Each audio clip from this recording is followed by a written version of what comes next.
Hello बच्चों, आज की कक्षा में आप सभी का स्वागत है। आज हम लोग वसंत भाग 3 का पाठ 2 लाख की चूड़ियाँ की पुनरावृत्ति करेंगे। पिछली कक्षा में हम लोगों ने लाख की चूड़ियाँ का प्रारंभिक अंश पढ़ा था और लेखक के बारे में जाना था। आज हम उसी के आगे का भाग पढ़ेंगे। तो सबसे पहले पिछले पढ़े हुए अंश की पुनरावृत्ति करती हूँ। तो इसमें जो है लेखक बचपन में अक्सर अपने नानी के गांव जाया करता था और गर्मी की छुट्टियों में तो महीने डेढ़ महीने वहीं जाकर रहता था। उनके गांव में एक बदलू नाम के व्यक्ति थे जो कि मनिहारी का कार्य करते थे, यानी कि चूड़ी बनाना उनका काम था और वे लाख की चूड़ियाँ बनाते थे। तो लाख की चूड़ियाँ जो है बनाते हुए वे उन चूड़ियों को पैसों से नहीं बेचते थे। वे उन चूड़ियों को वस्तु के बदले में चूड़ियों को बेचते थे और जब शादी विवाह पड़ता था तब वे उन चूड़ियों का मनमाना दाम मांगते थे। भले ही और समय वे बिना पैसे की चूड़ियाँ दे दें, परंतु शादी विवाह में वे अपने जिद पे अड़े रहते थे और मुँह मांगी चीज़ें वे पाते भी थे और लोग उन्हें देते भी थे। तो उसी का यहाँ पे वर्णन किया जा रहा है। कह रहे हैं कि वे जो है लोग उन्हें बदलू काका के नाम से गांव वाले बुलाते थे। लेखक के नानी का गांव था। लेखक को रिश्ते से मामा बुलाना चाहिए था, परंतु अन्य बच्चों की तरह वे भी बदलू को बदलू मामा न कहकर बदलू काका ही कहते हैं। वे जाके घंटों उन्हीं के यहाँ बैठते थे। दोपहर में उन्हीं के यहाँ बैठने का उनका समय था और बड़े ध्यान से वे बदलू का चूड़ी बनाने का तरीका देखते थे। बदलू भी दिन भर में एक आध गोलियाँ लाख की बना करके, रंग बिरंगी गोलियाँ एक आध उनको दे देता था और जिससे वे बड़े खुश रहते थे। बच्चों को तो ये रंग बिरंगी गोलियाँ पसंद है ही हैं, तो बचपन में लेखक को भी ये गोलियाँ बड़ी अच्छी लगती थी और उन गोलियों के बहाने वे रोज़ ही जाते थे और जा कर के बदलू के पास बैठते थे। अब ये बता रहे कुछ दिनों के पश्चात इनके पिता का तबादला हो गया और इसी कारण वे कहीं दूसरी जगह चले गए अपने पिता के साथ और फिर वे गांव कई वर्षों तक नहीं आए। 8-10 वर्षों के बाद जब वे गांव आए तो बदलू काका जो है वे उनको पहचान नहीं पाते हैं। तब वे अपना परिचय बताते हैं, अपना परिचय देते हैं और अपने बारे में बताते हैं। इधर बदलू का जो कारोबार है वह धीरे धीरे मशीनीकरण या औद्योगिकरण कहिए उसके विकास के कारण ठप पड़ गया था, जिसके कारण उसका स्वास्थ्य खराब हो गया था और माथे पे तथा हाथों पे नसें उभर आई थी। थोड़ी खांसी की बीमारी हो गई थी, परंतु लेखक के पूछने पर वे उसके मन के भाव को वह भाप जाता है और वह कहता है कि ये मौसमी बीमारी है, ठीक हो जाएगी। और इसके पश्चात वह अपनी चूड़ियों के बारे में पूछे जाने पर कहता है कि गांव के लोग भी अब कांच की चूड़ियां ही पहनने लगे हैं। लोगों को अब लाख की चूड़ियां पसंद नहीं आती हैं। उनकी शहरों की तरह, शहरी महिलाओं की तरह यहाँ के लोग भी कांच की चूड़ियां ही पहनने लगे हैं। अब आगे का अंश हम लोग पढ़ते हैं। लेखक कहते हैं, आजकल काम नहीं करते क्या काका? मैंने पूछा। लेखक ने इधर उधर दृष्टि दौड़ाई और कुछ देर फिर शांति। लेखक को वो पहचानते नहीं हैं। वो जाते हैं, जा कर के वहाँ कहते हैं कि मैं प्रायः बहुधा हर गर्मी की छुट्टी में अपने मामा के यहाँ चला जाता था, परंतु एक आध महीने वहाँ रहकर स्कूल खुलने के समय तक वापस आ जाता था। परंतु 2-3 बार ही मैं मामा के यहाँ गया हूँगा। तभी मेरे पिता की एक दूर के शहर में बदली हो गई और एक लंबी अवधि तक मैं अपने मामा के गांव न जा सका। तब लगभग 8-10 वर्षों के बाद जब मैं वहां गया तो इतना बड़ा हो चुका था कि लाख की गोलियों में मेरी रुचि नहीं रह गई थी। लेखक बता रहे कि उनके पिता का तबादला हो गया था, बदली हो गई थी और उसके बाद अब वे 8-10 साल बाद जब वहाँ आते हैं तब उनको लाख की गोलियों में अब कोई रुचि नहीं रह गई थी क्योंकि वे अब बड़े हो गए थे। अतः गांव में होते हुए भी कई दिनों तक मुझे बदलू का ध्यान न आया। इस बीच मैंने देखा कि गांव के लगभग सभी स्त्रियां कांच की चूड़ियां पहने हैं। बिरले ही हाथों में मैंने लाख की चूड़ियां देखी। बिरले बिरले यानी कि कम, बहुत कम लोगों के हाथों में उन्होंने लाख की चूड़ियां देखी। बाकी अधिकांश महिलाएं जो है कांच की चूड़ियां ही पहने हुए थी। बात यह तब एक दिन सहसा मुझे बदलू का ध्यान आया। बात यह हुई कि बरसात में मेरे मामा की छोटी लड़की आंगन में फिसलकर गिर पड़ी और उसके हाथ की कलाई की चूड़ी टूटकर उसकी कलाई में घुस गई और उससे खून बहने लगा। अब कई दिनों तक उसे बदलू की याद नहीं आई थी, लेकिन अचानक एक दिन उनके मामा की लड़की आंगन में ही फिसलकर गिर गई और जिससे कि उसने हाथों में जो कांच की चूड़ियाँ पहन रखी थी वही चूड़ी टूटकर उसके हाथों में उसका कांच धंस गया और जिससे कि उसमें से खून निकलने लगा। तब अचानक लेखक को बदलू की याद आती है और वह जो है मेरे मामा वे जो है उस समय उनके मामा घर पे नहीं होते हैं। कह रहे हैं कि मेरे मामा उस समय घर पर नहीं थे, मुझे ही उसकी मरहम पट्टी करनी पड़ी। तभी सहसा मुझे बदलू का ध्यान हो आया और मैंने सोचा कि उससे मिल आऊं। अतः शाम को मैं घूमते घूमते उनके घर चला गया। बदलू वहीं चबूतरे पर नीम के नीचे एक खाट पर लेटा था और जब उसके अपने मामा के लड़की के हाथ में मरहम पट्टी कर रहे थे उसी समय अचानक उनके ध्यान में बदलू आ गया। मतलब अचानक उन्हें बदलू की याद आ गई और फिर उन्होंने मन में सोचा कि एक बार जा कर के बदलू से मिल आएं और इसी तरह से उन्होंने शाम को मिलने की योजना बनाई। वे गए उनसे मिलने के लिए। शाम को टहलते हुए उन्होंने देखा कि बदलू वहीं चबूतरे पर नीचे एक खाट पर लेटा हुआ है। नमस्ते बदलू काका, मैंने कहा। नमस्ते भैया, उसने मेरी नमस्ते का उत्तर दिया और उठकर खाट पर बैठ गया। परंतु उसने मुझे पहचाना नहीं और देर तक मेरी ओर निहारता रहा यानी कि देखता रहा। वह उन्हें पहचानते नहीं हैं, बदलू काका जो है उन्हें पहचानता नहीं है और वो बहुत देर तक उन्हें देखते रहते हैं, निहारते रहते हैं। इसके बाद जो है वो कहते हैं कि मैं हूँ जनार्दन काका, आपके पास से गोलियां बनवा कर ले जाता था। मैंने अपना परिचय दिया। जब देखा लेखक ने कि बहुत देर तक वो पहचान नहीं रहे हैं तब उसने अपना परिचय दिया उनको और कहा कि मैं जनार्दन हूँ काका, मैं बचपन में आपसे गोलियां बनवा कर ले जाता था।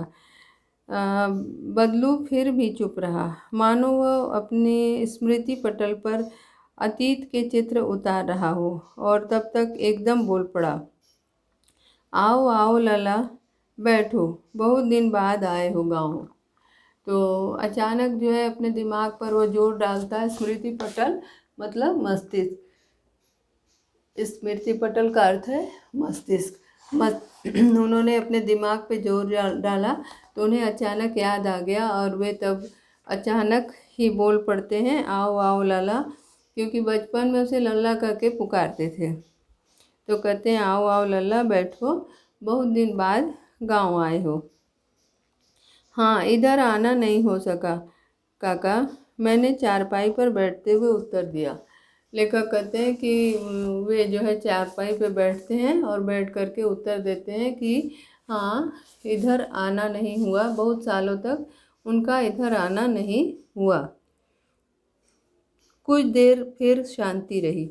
मैंने इधर उधर दृष्टि दौड़ाई, न तो मुझे उसकी मचिया की ही नज़र आई, न ही भट्टी। आजकल काम नहीं करते काका? मैंने पूछा। अब लेखक जब वहाँ बैठता है तो वह जो है चारों तरफ नज़र दौड़ाता है, परंतु कहीं उसे लेखक बदलू की वह मचिया जिस पर कि बैठकर वह काम करता था वह दिखाई नहीं पड़ी। वह मचिया जिस पर वह बैठकर अपनी जो चूड़ियाँ हैं वो बनाता था, वह मचिया उसे न दिखाई पड़ी, तो और न ही वो भट्टी दिखाई पड़ी जिस पे वो लाख को गर्म करता था। तो उसने बदलू से पूछा, आजकल काम नहीं करते काका? उसने बदलू से पूछा कि क्या काका आजकल काम नहीं करते हो? नहीं लल्ला, काम तो कई साल से बंद है। मेरी बनाई हुई चूड़ियाँ कोई पूछे तब तो। गांव-गांव में कांच का प्रचार हो गया है। वह कुछ देर चुप रहा, फिर बोला, मशीन युग है ना यह लल्ला, मशीन युग है न ये लल्ला। आजकल सब कुछ मशीन से होता है।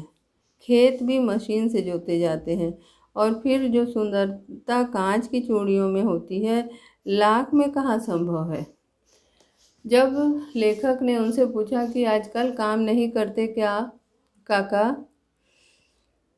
तो उसने उसके जवाब में यही कहा कि नहीं, आजकल काम मेरा बहुत दिनों से बंद हो गया है। वह कहता है कि मेरी बनाई हुई चूड़ियाँ कोई पसंद करे तब ना, क्योंकि कांच की चूड़ियों का आजकल सभी ओर प्रचार हो गया है। और अब जो है वह चुप हो जाता है थोड़ी देर के लिए, फिर वो कहता है अपने मन के दर्द को, वह फिर कहना शुरू करता है कि मशीन का युग है, मशीन के कारण आजकल सब काम मशीन से ही होता है। यहाँ तक कि खेत भी मशीन से जोते जाते हैं। और फिर बात यह है कि कांच की चूड़ियों में जो सुंदरता है वह हमारे लाख की चूड़ियों में नहीं होती। इसी कारण ऐसा है कि लोग लाख की चूड़ियाँ पसंद नहीं करते और कांच की चूड़ियाँ ही पसंद करते हैं। लेकिन कांच बड़ा खतरनाक होता है, बड़ी जल्दी टूट जाता है। मैंने कहा, नाजुक तो फिर भी होता है लल्ला। कहते कहते उसे खांसी आ गई और वह देर तक खांसता रहा। अब वो जो है लेखक कहता है कि भले ही कांच सुंदर है, कांच का सामान सुंदर है, परंतु वह बड़ा नाजुक होता है, टूट जाता है और बड़ा खतरनाक होता है, बड़ी जल्दी टूट जाता है। लेकिन उसके जवाब में उसने कहा कि नाजुक तो है ना, मतलब कि देखने में नाजुक लगता है और सुंदर लगता है, तो लोग उसे ही ज़्यादा पसंद करते हैं। और ये कहते कहते उसे अचानक खांसी आ गई और वह देर तक खांसता रहा। मुझे लगा उसे दमा है। अवस्था के साथ साथ उसका शरीर ढल चुका था। उसके हाथों पर और माथे पर नसें उभर आई थी। जाने कैसे उसने मेरी शंका भांप ली और बोला, दमा नहीं है मुझे, फसली खांसी है। यही महीने 2 महीने में से आ रही है। 10-15 दिन में ठीक हो जाएगी।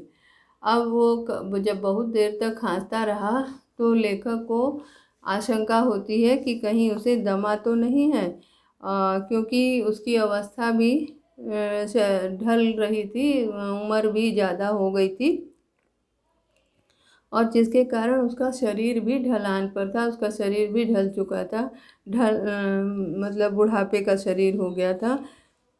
उसके हाथों तथा माथे पर नसें उभर आई थी और उम्र के साथ साथ उस कारण उम्र के कारण उसके हाथों पे और सिर पे नसें उभर आई थी। पता नहीं कैसे उसने लेखक की आशंका को भांप लिया। भांप लेना माने अंदाज लगा लेना, ठीक है। भांप लेना यानी कि अंदाज लगा लेना। पता नहीं कैसे उसने लेखक जो मन में सोच रहा था उसका बदलू ने अंदाज़ा लगा लिया और कहा कि दमा नहीं है मुझे, यानी कि लेखक जो समझ रहा था कि उसे दमा है, तो उसके मन की भावना आशंका को समझ करके उसने तुरंत ही जवाब दिया कि मुझे दमा नहीं है, फसली खांसी है। फसली का अर्थ है मौसमी, माने मौसम बदलने के साथ जो खांसी होती है उसी को कह रहे हैं कि फसली खांसी है, यानी मौसमी खांसी है। मौसम के बदलने के कारण उन्हें खांसी आ रही है और यही महीने 2 महीने से आ रही है। और पहले ये खांसी नहीं थी, अभी थोड़े दिन से ये खांसी आ रही है, महीने 2 महीने से ही आ रही है और 10-15 दिन में ठीक हो जाएगी। और बड़े विश्वास से वह कहता है कि 10-15 दिनों में ही ये खांसी ठीक हो जाएगी। अब आगे वह बताता है कि ये मतलब अपने बड़े विश्वास के साथ वो कहता है कि वह जल्दी ही ठीक हो जाएगा, उसकी खांसी जल्दी ही ठीक हो जाएगी। अब आगे मैं चुप रहा। मुझे लगा उसके अंदर कोई बहुत बड़ी व्यथा छिपी है। मैं देर तक सोचता रहा कि इस मशीन युग ने कितने हाथ काट दिए हैं। कुछ देर फिर शांति नहीं रही, जो मुझे अच्छी नहीं लगी।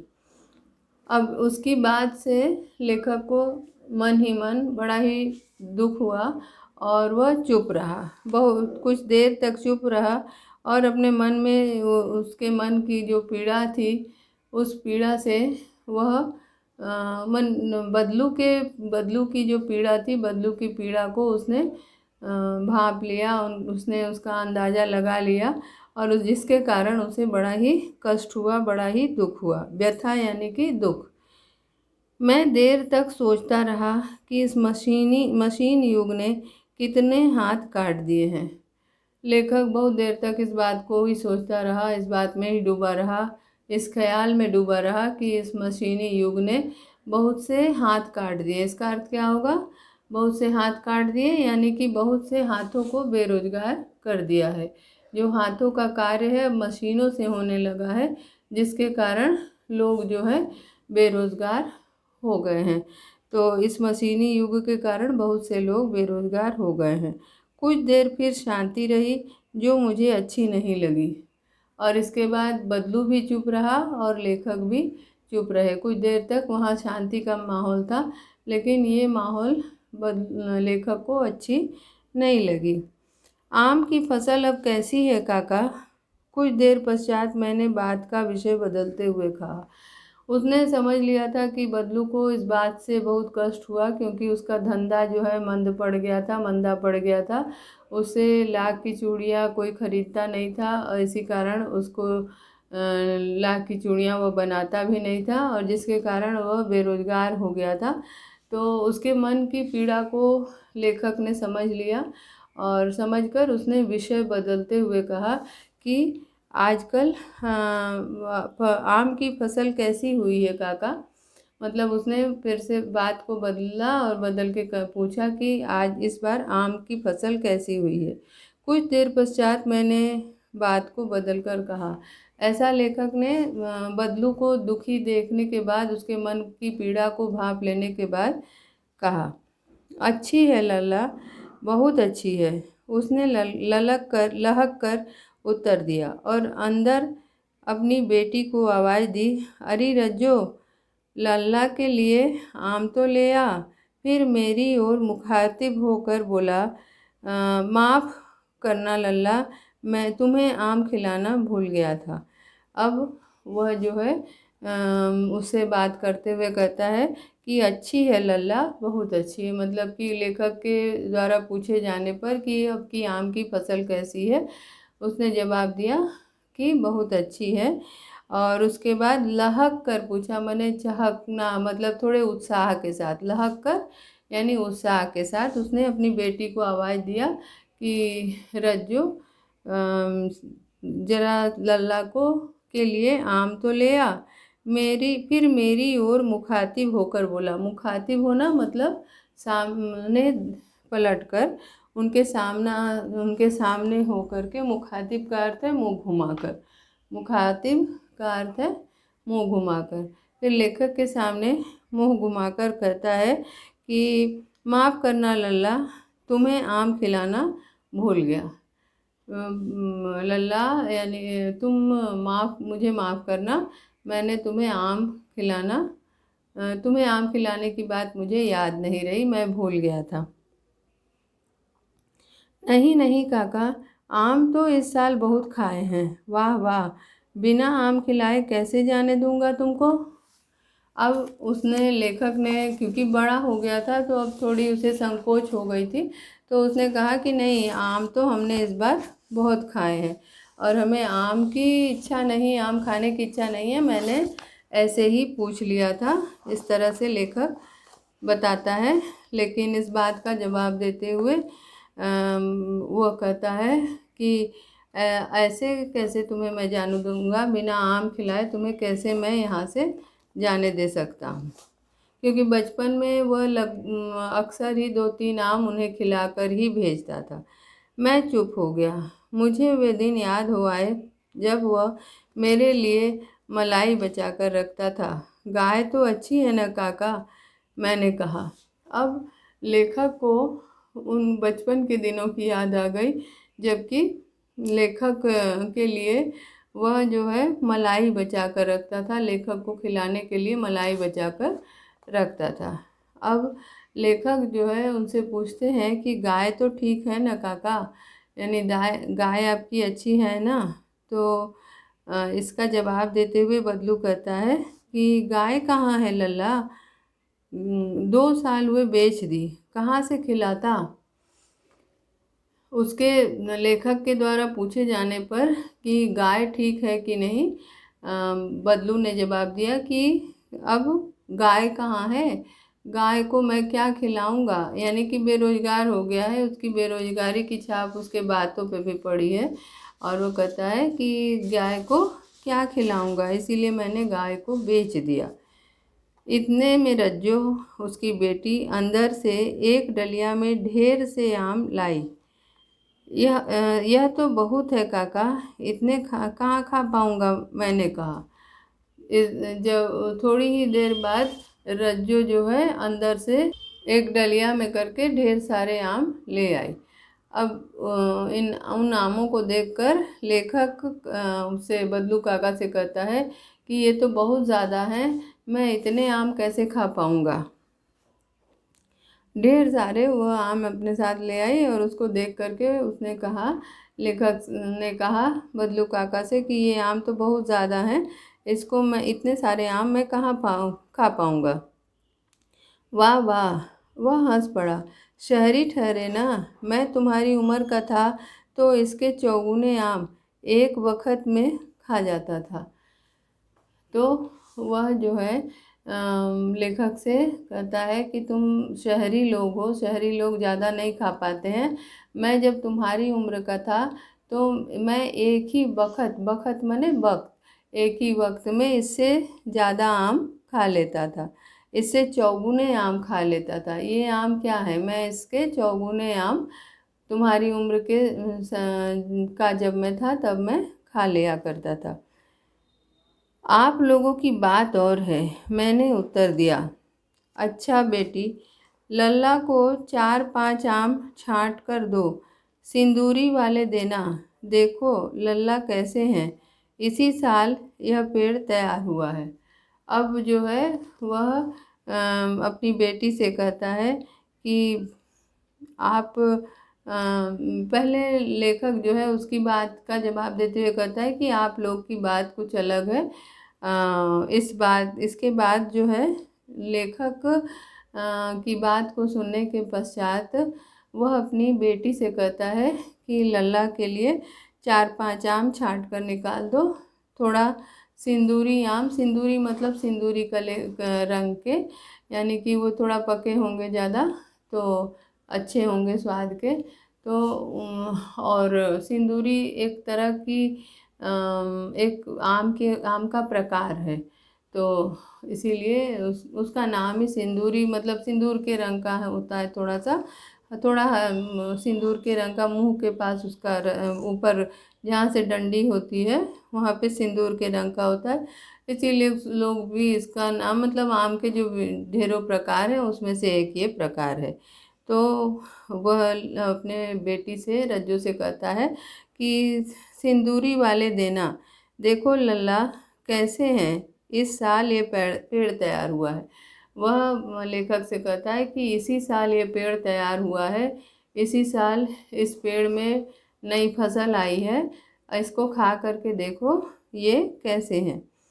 रज्जू ने 4-5 आम अंजूरी में लेकर मेरी ओर बढ़ा दिए।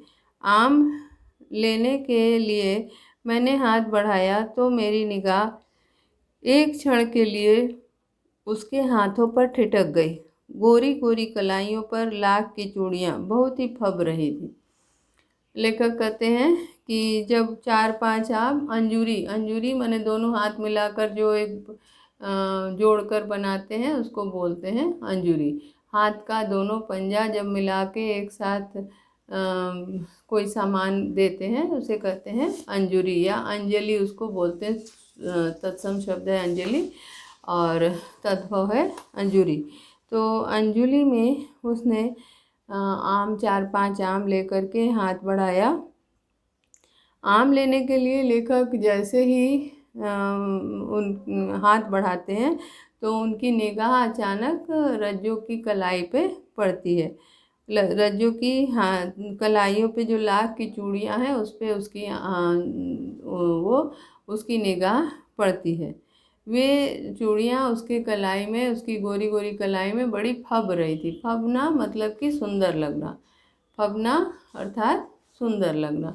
तो वे जो लाख की चूड़ियाँ हैं उसकी गोरी गोरी कलाइयों पे बड़ी ही सुंदर लग रही थी। बदलू ने मेरी दृष्टि देख ली और बोल पड़ा, यही आखिरी जोड़ा बनाया था जमींदार साहब की बेटी के विवाह पर। 10 आने पैसे मुझको दे रहे थे, मैंने जोड़ा नहीं दिया, कहा शहर से ले आओ। और उसके देखने को, मतलब उसकी दृष्टि को बदलू ने भांप लिया, उसने समझ लिया और उसने समझ करके लेखक से कहा कि ये आखिरी जोड़े चूड़ी के मैंने बनाए थे और जमींदार साहब ने मांगा था, परंतु मैंने उनकी बेटी के लिए ये जोड़ा नहीं दिया। वे इसके बहुत कम पैसे दे रहे थे और मैंने 10 आने मांगे थे, वे 10 आने मुझको दे रहे थे और मैंने उनको 10 आने में ये जो चूड़ियाँ हैं मैंने नहीं दी और उनसे कहा कि आप जो है इसे शहर से दूसरी चूड़ी ले लीजिए। मैंने आम ले लिए और खाकर थोड़ी देर पश्चात चला गया। मुझे प्रसन्नता हुई कि बदलू ने हार कर भी हार नहीं मानी थी। उसका व्यक्तित्व कांच की चूड़ियों जैसा न था कि आसानी से टूट जाता। लेखक आम खाता है और घर की ओर मुखातिब होता है, घर की ओर जाने लगता है और मन ही मन ये सोचता है, उसे ये लगता है कि बदलू हार कर भी नहीं हारा है, क्योंकि वो टूटा नहीं है। उसका रोजगार भले ही ठप पड़ गया हो, परंतु वह मन से नहीं टूटा है, क्योंकि उसका व्यक्तित्व जो है कांच की चूड़ियों जैसा नहीं है। वह मन से मजबूत है और वह कांच की चूड़ियों जैसा टूटने वाला व्यक्तित्व नहीं है।